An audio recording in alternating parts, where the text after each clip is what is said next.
திருச்சிற்றம்பலம். இடறினும் தளறினும் எனதொரு நோயே தொடரினே மூன கடல் தொழு தெழுவேன்.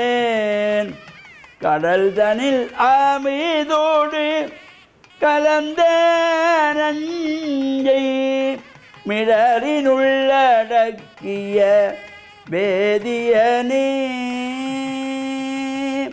இதுவோ எமையாளுமாறு ஈவதொன்றமர்க்கில்லையே, அதுவோ உனதின் அருள் ஆவடி துறை அரணே. ஓம் நமச்சிவாய. மேன்மைகள் சைவ நீதி விளங்குக உலகமெல்லாம். நோயற்ற வாழ்வே குறைவற்ற செல்வம். அந்த நோய் நொடி இல்லாத வாழ்வு இந்த உலக மக்கள் எல்லோரும் வாழ வேண்டும் என்று கலியுகத்தின் காந்தமலை ஜோதியாகிய சபரிமலை சுவாமி ஐயப்பனுடைய திருவடிகளை சிறந்தாழ்த்தி டான் தமிழொலி ஓம் தொலைக்காட்சி நேயர்கள் அனைவருக்கும் சர்வதேச இந்து மத குருபீடம் அகில இலங்கை சபரிமலை ஸ்ரீ சாஸ்தாபுரத்தின் சார்பில் இனிய வணக்கங்களும் நல்லாசிகளும். இன்றும் மங்களகரமான குரோதி வருஷம் ஆடி மாதம் 16ஆம் நாள் 1/8/2024 வியாழக்கிழமை. இன்று மலர்ந்திருக்கின்ற இன்றைய பொழுதும் நம் எல்லோருடைய வாழ்விலும் எல்லா விதமான சிறப்புகளும் வெற்றிகளும் கிடைக்க இறையருளும் குருவருளும் பூர்ணமாக நிறைய வேண்டும் என்று பிரார்த்தித்து இன்று குரு வாரம் என்று போற்றுகின்ற வியாழக்கிழமை. பொதுவாகவே இந்த வியாழ பகவானை நாம் இந்த வியாழக்கிழமைகளிலே பிரார்த்தனை செய்து கொள்வது. நவக்கிரகங்களுக்குள்ளே குபேர திசை என்கின்ற வடதிசை நோக்கி அமர்ந்திருப்பவர் வியாழ பகவான். மஞ்சள் பட்டு சாத்தி மஞ்சள் மலர்களாலே மாலை தொடுத்து கொடுக்கக்கூடியவர்கள் மாலை தொடுத்து கொடுத்து அல்லது மஞ்சள் மலர்களாலே அர்ச்சனை வழிபாடுகள் செய்வது, கொண்டல் கடலை நிவேதனம் வைப்பது, இவையெல்லாம் ஒரு சிறப்பை தரக்கூடியது.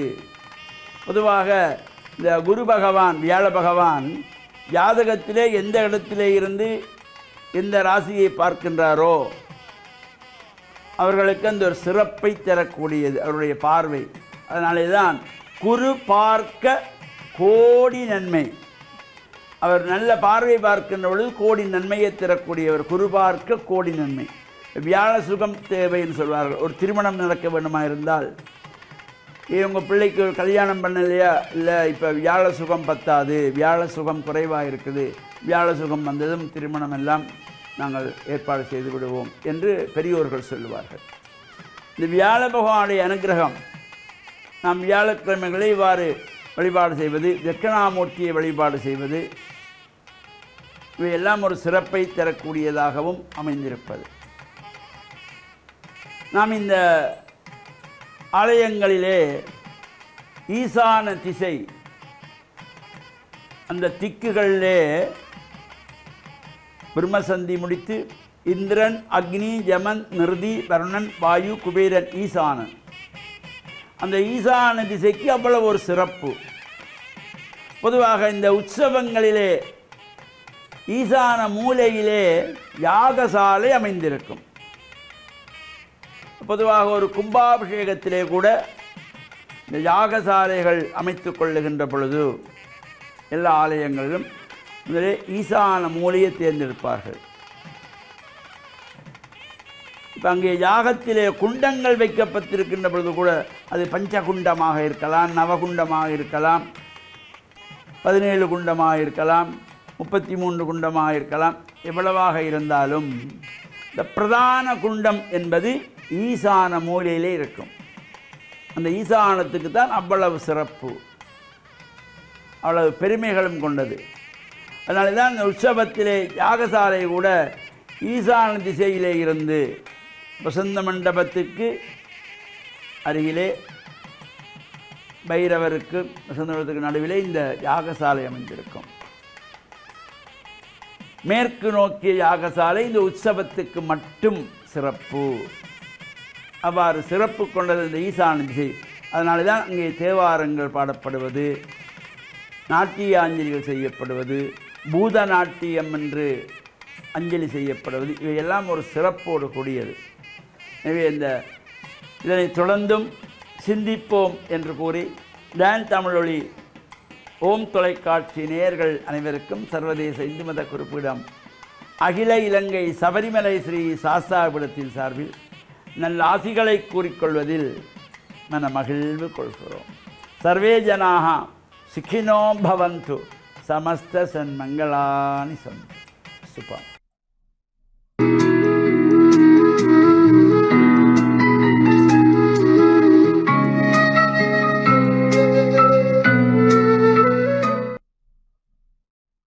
இறை இயேசுவில் என் அன்பு நெஞ்சங்களே, கிறிஸ்தவ நற்சிந்தனை வேளையில் உங்களை சந்திப்பதிலே பெருமகிழ்வு கொள்கின்றேன்.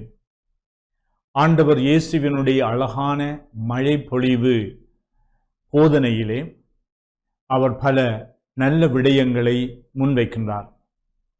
அதிலே ஒன்று, அயலவர்கள் அடுத்தவர்கள் வளமையாக அவர்களிடமிருந்து நாங்கள் எதிர்பார்க்கின்றோம். ஆனால் நாங்கள் அவர்களுக்கு என்ன செய்கின்றோம்? இந்த ரீதியாக இயேசு பேசுகின்றார். ஒருவர் உன்னிடம் அங்கியை கேட்டால் நீ அவனுக்கு மேலுடையையும் கொடுக்க தயங்காதே என்று.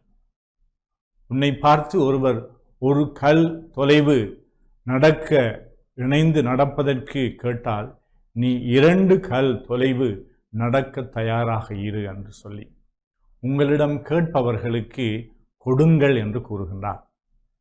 இங்கு வழமையாக நாங்கள் மற்றவர்கள் எங்களுக்கு என்ன செய்ய வேண்டும் என்று எதிர்பார்க்கின்றோமோ அதை நாங்கள் 2 மடங்காக பல மடங்காக நாங்கள் அவர்களுக்கு செய்ய வேண்டும் என்று. இன்றைய காலகட்டத்திலே நான் உண்டு, என்னுடைய குடும்பம் உண்டு, என்னுடைய சொந்த வாழ்வு உண்டு, என்னுடைய சொந்த வாழ்விலே நான் எவ்வளவு தூரம் நான் சந்தோஷமாக மகிழ்ச்சியாக இருக்க முடியும் என்று தேடுகின்ற ஒரு சுயநல ரீதியாக நாங்கள் சிந்திக்கின்ற இந்த காலகட்டத்திலே எப்படி அடுத்தவர்களை பற்றி நாங்கள் சிந்திக்க முடியும் என்று. அதாவது ஒருவர் அடுத்தவருக்கு நன்மை செய்வதற்கு கற்றுக்கொள்ள வேண்டும் என்று. எங்களுடைய உள்ளத்திலே இருக்கின்ற சிந்தனைகளும் நாங்கள் விரும்புகின்ற எங்களுடைய விருப்பங்கள் எல்லாம் எப்பொழுதும் எங்களை சார்ந்ததாக சுய ரீதியாக நாங்கள் சிந்திக்கின்றோம். அதாவது சுய லாபத்திற்காக, சுய இன்பத்திற்காக, சுய வருவாய்க்காக, இவ்வாறு நாங்கள் எங்களை பற்றி மட்டும் நினைக்கின்ற சுயநலவாதிகளாக இருக்கலாம். ஆனால் இங்கு இயேசு நாங்கள் பிற நலவாதிகளாக இருக்க வேண்டும் என்றும், நாங்கள் கொடுப்பதை பல மடங்காக தாராள சிந்தனையோடு நாங்கள் செய்ய வேண்டும் என்று விரும்புகின்றார். இதை நாங்கள் எங்களுடைய இன்றைய நாளிலே கடைப்பிடித்து பார்ப்போம். எவ்வளவு தூரம் நான் அடுத்தவர்கள் சார்பாக என்னுடைய உள்ளம் விரிந்து கொடுக்கின்றது? அடுத்தவர்களை எப்படி நான் திருப்திப்படுத்த முடியும்? அடுத்தவர்களுக்கு நான் எதை கொடுக்க முடியும்? அடுத்தவர்களோடு நான் எதை பகிர்ந்து கொள்ள முடியும்? அடுத்தவர்களோடு நான் எப்பொழுதும் தாராள சிந்தையோடு இருக்க முடியுமா என்று கேள்விகளை எழுப்புவது மட்டுமல்ல, எங்களுடைய செயலிலும் நாங்கள் அவற்றை செய்து பார்ப்போம். எங்களுடைய மகிழ்ச்சி, எனக்கென்று நான் கிடைப்பதால் ஏற்படுகின்ற மகிழ்ச்சியிலும் பார்க்க 2 மடங்காக பல மடங்காக அந்த மன நிறைவு எங்களுக்கு கிடைக்கும். நாங்கள் இதை மற்றவர்களுக்கு செய்திருக்கின்றோமே, என்னால் இயன்றதை நான் கொடுத்திருக்கின்றேன் என்ற அந்த மகிழ்ச்சி நிறைவான மகிழ்ச்சி, ஆழமான மகிழ்ச்சி, நிரந்தரமான மகிழ்ச்சி. இத்தகைய வாழ்வுக்கு இறைவன் எங்களுக்கு அருள் கூற வேண்டும் என்று, தாராள சிந்தை உள்ள மனதை எங்களுக்கு தர வேண்டும் என்று மன்றாடுவோமாக. ஆமென்.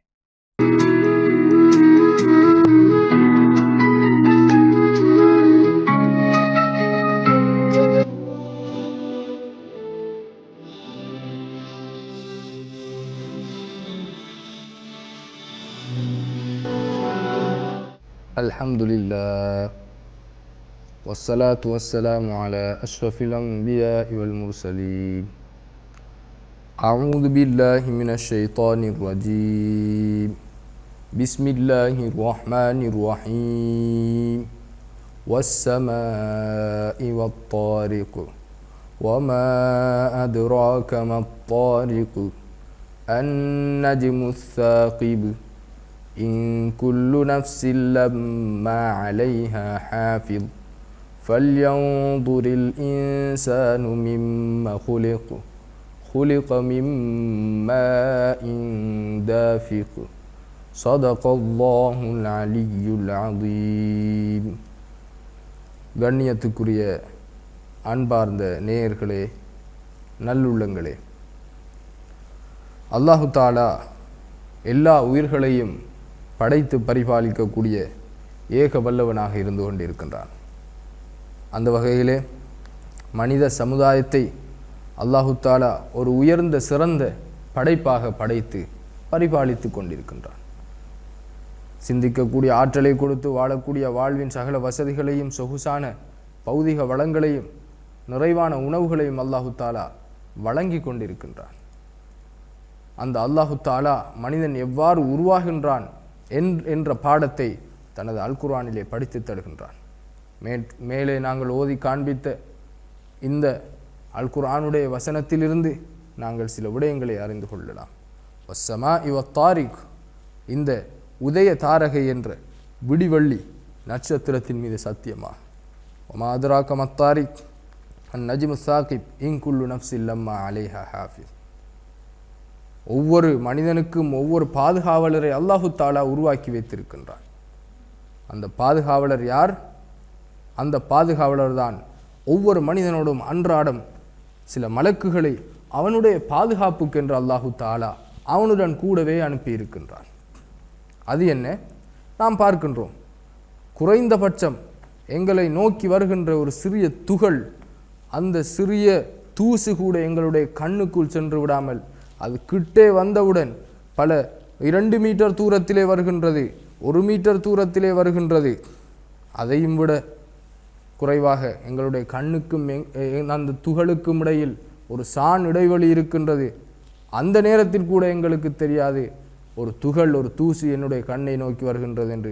கண்ணுக்கு கிட்டே வந்தவுடன் தான் தெரிகின்றது என்னுடைய கண்ணுக்குள் பெரிய ஒரு ஆபத்தான ஒரு தூசியோ அல்லது ஒரு வண்டோ ஏதோ ஒரு பாதகமான ஒரு பொருள் நுழையப் போகின்றது என்ற விடயம் தெரிந்தவுடன் உடனடியாக எங்களுடைய கண்ணை நாங்கள் மூடிக்கொள்கின்றோம்.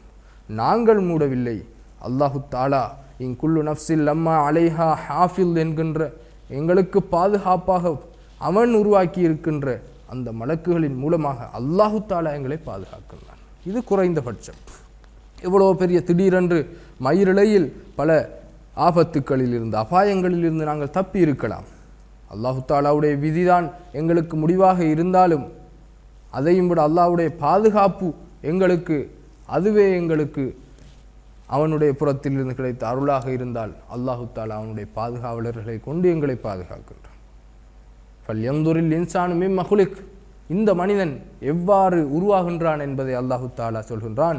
குலிக மிம்மா இந்தாஃபிக், அதுதான் அந்த ஒரு சொட்டு நீர்த்துளியிலிருந்து அல்லாஹு தாலா இவ்வளவு பிரமாண்டமான மனிதனை படைத்து அவனுக்குரிய ஆட்சியை, அவனுக்குரிய அதிகாரத்தை, அவனுக்குரிய சக்தியை, அவனுக்குரிய வலுவை, அவனுக்குரிய பாதுகாப்பை, அவனுக்குரிய போஷணத்தை எல்லாவற்றையும் அல்லாஹு தாலா வழங்கி கொண்டிருக்கின்றான் என்பதை அல்லாஹு தாலா சொல்கிறான்.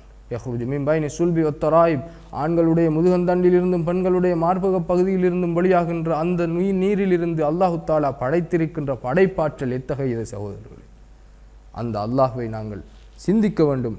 அவனுடைய படைப்பை பார்த்து ஆச்சரியப்பட வேண்டும். அவனுடைய படைப்பை நினைத்து அவனை புகழ வேண்டும். அவன் எங்களுக்கு வழங்கி இருக்கின்ற அருட்கொடைகளை நினைத்து அவனுக்கு நன்றி செலுத்த வேண்டும். அந்த நல்லடியார்கள் தான் நன்றி செலுத்துவார்கள். அவனை விளங்காதவர்கள் ஒருபோதும் நன்றி செலுத்த மாட்டார்கள். விளங்கியவர்கள் எவ்வாறு நன்றி செலுத்துவார்கள்? ரப்பனா மா ஹலக்த ஹாதா பாத்திலா சுப்ஹானக ஃபக்கினா அஸாபன்னார், எங்களுடைய இறைவனே, இவற்றை எல்லாம் நீ வீணுக்காக படைக்கவில்லை, எங்களை நீயே பாதுகாப்பாயாக, அந்த நரகின் கொடுமையிலிருந்து எங்களை பாதுகாப்பாயாக, நீயே தூய்மையானவன் என்று பிரார்த்தனை செய்வார்கள். எனவே இப்படியாப்பட்ட நல்ல விடயங்களை நாங்கள் அறிந்து வாழ்வில் செயற்படுத்த எல்லாம் வல்ல அல்லாஹு தாலா நம் அனைவருக்கும் அருள் புரிவானாக. ஆஹிரு தஅவானா அல்ஹம்துலில்லாஹி ரப்பில் ஆலமீன். வஸ்ஸலாமு அலைக்கும் வரஹ்மத்துல்லாஹி வபரகாத்துஹு.